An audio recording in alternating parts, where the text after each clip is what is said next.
మాలల సింహస్వప్నం సింహగర్జన చేసినటువంటి మహాసేన జాతీయ అధ్యక్షుడు రాజేష్ సాల్కొండ గారిని మాట్లాడాలని కోరుతున్నాం. దీని తర్వాత మన గౌరవనీయులు ప్రజాప్రతినిధులుగా చాలా ఇంపార్టెంట్ ఉపన్యాసం ఉంటుంది. సభ సమయం మర్యాదలు ఉంచుకొని అంత తక్కువ సమయంలో మెసేజ్ ఇస్తారని కోరుతున్నాను. నా దిగంబర్ కాంబ్లానికి ధన్యవాదాలు. వేదికను అలంకరించిన పెద్దలందరికీ పాదాభివందనాలు తెలియజేస్తానండి. అలాగే ఇక్కడికి విచ్చేసిన నా మాలజాతి రక్త సంబంధికులందరికీ పాదాభివందనాలు తెలియజేస్తున్నాను. ఇక్కడ ఒక 10 మంది మాలల్లో చోటు కూర్చోబెట్టడం కన్నా 10 సింహాల్లో చోటు కూర్చోబెట్టడం ఈజీ. అలాంటిది ఇన్ని వేల మందిని ఇక్కడ కూర్చోబెట్టారంటే వాళ్ళకి ధన్యవాదాలు తెలియజేయాల్సిందే. ఇదే చైతన్యం నేను ఆంధ్రప్రదేశ్ లో కూడా రావాలని కోరుకుంటున్నాను. ఒక్కసారి ఇక్కడ జై భీమ్ చెప్పండి, ఆంధ్రప్రదేశ్ వినిపించాలి. జై భీమ్, జై భీమ్, బోలో అంబేద్కర్ మహారాజ్ కి, బాబాసాహెబ్ మహారాజ్ కి జై భీమ్. ధన్యవాదాలండి. పెద్దలు చాలా మంది వేదిక మీద ఉన్నారు. సమయభావం వల్ల చాలా తక్కువ సమయం మాట్లాడతాను. అయితే పెద్దలు అన్న మాటలో మాలలకి వృత్తి లేదు అన్న మాట విన్నానండి నేను. మాలలకి వృత్తి లేదు అంటే నాకు అనిపించింది, మాలలకు వృత్తి లేకపోవడం ఏంటి? మాలలకు ఒక వృత్తి ఉంది. ఇక్కడ ఉన్న పెద్దలందరిలోనూ ఒక కామన్ పాయింట్ ఉంది. ఇక్కడికి వచ్చిన మీ అందరిలో కూడా ఒక కామన్ పాయింట్ ఉంది. నేను గమనించింది ఏంటో చెప్తానండి. ఒకరికి చేతి వృత్తి ఉండొచ్చు, మరొకరికి మరొక వృత్తి ఉండొచ్చు. కానీ మాలలకు ఉన్న వృత్తి ఏంటంటే భీమ్ కోరేగావ్ యుద్ధం నుంచి బాబాసాహెబ్ అంబేద్కర్ గారి దాకా, ఆంధ్ర నుంచి తెలంగాణ దాకా మన రక్తంలో పోరాటం అనే వృత్తి ఉంది. ఎవరికన్నా అన్యాయం జరిగితే వాడి తరపున పోరాడే వాళ్ళు ఇక్కడ ఉన్నారు. ఆ పోరాటమే మన వృత్తి. అప్పుడు భీమ్ కోరేగావ్లో కత్తులు పట్టుకున్నారు కాబట్టి కోత మొదలెట్టారు. ఇక్కడ ప్రజాస్వామ్యం కాబట్టి ప్రజాస్వామ్యబద్ధంగా పోరాటమే మన ఊపిరి, మన వృత్తి. రాసి పెట్టుకోండి మా వాళ్ళందరం. ఇక వర్గీకరణ గురించి పెద్దలు మాట్లాడతారు. కానీ నేను ఒక మాల పెట్టిగా మీ కుటుంబానికి చెందినండి, మీరంతా నా కుటుంబంగా, మన కుటుంబానికి నిజానికి మన తల్లిదండ్రులే నువ్వు దొంగతనం చేసావంటే మనం పడతావా? తల్లిదండ్రులు అంటే మనం ఎవడో కోన్ కిస్కా కొట్టగడంటే పడతావా అని అడుగుతున్నాడు. ఎవడో కోన్ కిస్కా, ఎవడో తారండి పోయి కన్నగడు వచ్చి మీరు దోచుకున్నారంటే రక్తం పగపగ మండింది నాకు. ఆ మండిన మంటలో నుంచే నేను 10 గంటల ప్రయాణం చేసి వచ్చాను ఇక్కడికి. ఇక్కడ నా బాల జాతిని చూడటాను. ఒకటే చెప్తున్నాం, ఇప్పుడు మొన్న కోవిడ్ వైరస్ వచ్చింది. అంతకన్నా ముందు 1983లో ఈడ్స్ వైరస్ వచ్చింది. ఈ రెండింటికి మధ్యలో 1994లో దళితులను చేర్చడానికి ఒక వైరస్ పుట్టింది ఇక్కడ. ఆ వైరస్ పేరే మంద కృష్ణ. ఆ మంద కృష్ణ మీద పోరాడకూడదు. వైరస్ ని సమూలంగా వ్యాక్సిన్ ఇచ్చి నాశనం చేయాలి దళిత జాతి నుంచి. ఈ దళిత జాతి నుంచి దళితులు మాలమాదిగలు చాలా బలవంతులు. మాలమాదిగలు కలిస్తే దేశాన్నే సాధించి ఎస్సీ అట్రాసిటీ చట్టం తీసుకొచ్చారు. అలాంటి మాలమాదిగల్ని నిర్వీర్యం చేసిన వైరస్ ని అరికడదామా? జై భీమ్.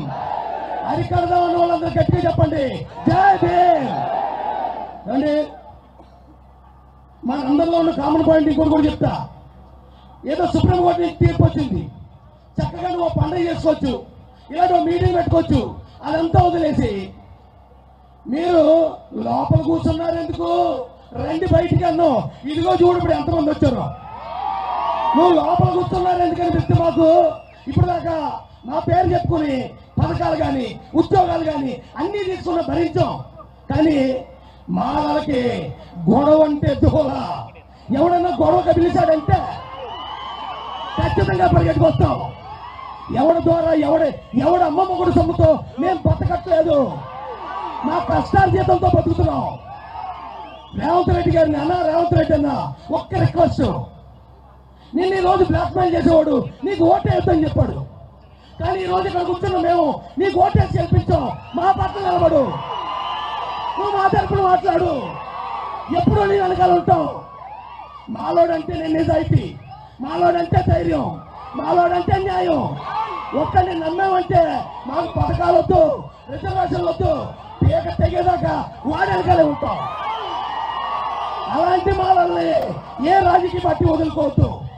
మేము ఇప్పటి వరకు ఎప్పుడో రోడ్ల మీద ఎక్కి మాకు అది కావాలి, మాకు ఇది కావాలని మాట్లాడలే. అది నేర్పించలేదు అంబేద్కర్ గారు. మాకు కష్టంలో ఉన్నవాడి తరపున నిలబడి పోరాడరా అన్నాడు, నిలబడి కలబడతాం అంతే.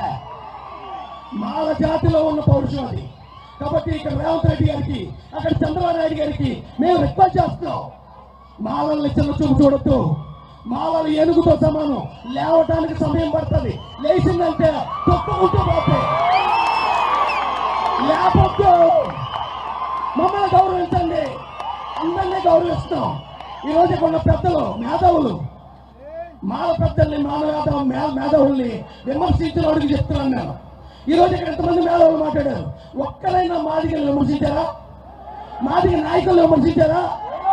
అన్నా తమ్ముడని మాట్లాడుతున్నా నీతి నిజాయితీ నా అన్నంలో ఉంది, నీలో లేదేంటి? నువ్వెందుకు నా జాతి గౌరవించవు? నీకు ఒకవేళ రిజర్వేషన్ కావాలా, నువ్వు ఎలా ఉంటావో చేసుకో. మేమేం చేయాలో మా పెద్దలు ఉన్నారు, మేమున్నాం, పోరాడుకుంటాం. కానీ మరొక్కసారి ఎవడైనా మాలో ఉండే దొంగోడంటే నాలుగులు బయటికి లాగి కోసి పారేస్తాం. ఎవరైనా నేను ఎవరి జోలికి రావట్లే. ఎవడన్నా చట్టాన్ని, నీ కుటుంబానికి అన్యాయం జరిగినప్పుడు, నీకు అన్యాయం జరిగినప్పుడు అవసరమైతే చట్టాన్ని చేతిలో తీసుకోమని సుప్రీంకోర్టు చెప్పింది. మళ్ళీ మాలోడి జోలికి ఎవడన్నా వస్తే చట్టాన్ని చేతిలో తీసుకోవడానికి ఇక్కడ ఉన్నవాడు ఎవడు వెనకాడని చెప్తున్నాను. ప్రతి ఒక్కరికి నేను వార్నింగ్ ఇస్తాను. ఇక్కడి నుంచి అందరూ గమనించండి, పెద్దలు మాట్లాడతారు, మంచి మంచి విషయాలు చెప్తారు.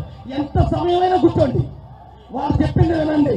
మనం అందరం ఒకే జాతి, ఒకే రక్తం అని మాత్రం మర్చిపోవద్దు. బోలో అంబేద్కర్ మహారాజ్ కి, బాబాసాహెబ్ మహారాజ్ కి. అంబేద్కర్ గారి విగ్రహం మధ్యలో పెడతానంటే పెట్టకుండా చాలా మంది అడ్డుపడుతున్నారు. ఊరి చివరే ఉండాలన్నారు. ఊరి చివర ఉండేది గ్రామాన్ని కాపాడే దేవత, ఆ దేవతే బాబాసాహెబ్ అంబేద్కర్. నువ్వు ఊరి చివర పెట్టాననుకుంటున్నావు. ఊరి చివర ఉండి నీ గ్రామంలో నీ కొడుకుని, కూతుర్ని, నీ భార్యని, నిన్ను కాపాడుతున్న గ్రామ దేవతే ది గ్రేట్ బాబాసాహెబ్ అంబేద్కర్. బోలో అంబేద్కర్ మహారాజ్ కి, బాబాసాహెబ్ మహారాజ్ కి. ఇంత గొప్ప కార్యక్రమం అరేంజ్ చేసిన సోదరులందరికీ హృదయపూర్వక ధన్యవాదాలు తెలియజేసుకుంటూ, అవకాశం ఇచ్చిన ప్రజలందరూ కూడా హృదయపూర్వక ధన్యవాదాలు తెలియజేస్తున్నారు. జై భీమ్, జై మాల, జై మాల, జై మాల. థ్యాంక్ యూ వెరీ మచ్ అన్నా. సభకు ఒక ఉత్తేజం వచ్చింది, ఒక ఉల్లాసం వచ్చింది, ఒక ఉత్ప్రేరకంగా పనిచేసింది. అదే తమ్ముడు రాజేష్. ఇప్పుడు మన ప్రీతమ నాయకులు నల్లమల ముద్దుబిడ్డ అన్న